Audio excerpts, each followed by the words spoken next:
Hello everyone, welcome back to my channel. তো guys, আবার আসলাম তো ভিডিও নিয়ে তোমাদের সামনে। তো আজকের ভিডিওটি হচ্ছে হেয়ার কাটিং নিয়ে। তো উনি হচ্ছেন আমার ক্লায়েন্ট, ওর হেয়ারে আজকে হেয়ার কাটিং শেয়ার করছি তোমাদেরকে। তো কেমন আছো সবাই? আশা করি সবাই ভালো আছো। ভালো থাকো, সুস্থ থাকো, আর অনেক অনেক খুশি থাকো সবাই। আর সাথে আমিও ভালো আছি। আর এই তো স্টার্ট করে নিচ্ছি হেয়ার কাটিং। তো আমার হেয়ার কাটিংয়ের রুল অনুযায়ী আমি প্রথমে সমস্ত হেয়ারকে কুম করে নিচ্ছি সুন্দরভাবে। এবার ভিজিয়ে দিলাম। গাইস, চুলকে যদি সুন্দরভাবে আমরা ভিজিয়ে রাখি হেয়ার কাটিংয়ের আগে, তবে খুব সুন্দরভাবে হেয়ার কাট করা যায়। সেই জন্য ভিজিয়ে নিয়েছি। এবার হেয়ার কাটিং শুরু করছি। তো হেয়ার কাটিংয়ের স্টাইল হচ্ছে ইউ কাট, সিম্পল ইউ কাট হবে আমার ক্লায়েন্টের ইচ্ছা। বেশি মানে ডিপ ইউ না, সিম্পল অল্প ইউ।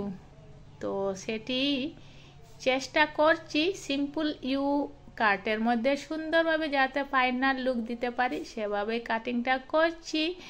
তো আজকেও কিন্তু আমি হেয়ার পার্টিং করছি না, হেয়ার পার্টিং ছাড়াই আমি হেয়ার কাট করছি।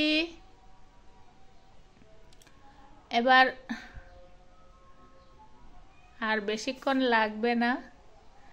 আমার ক্লায়েন্টের হেয়ার অনেক হালকা, তো প্রথমে অল্প কাট করে দেখেছি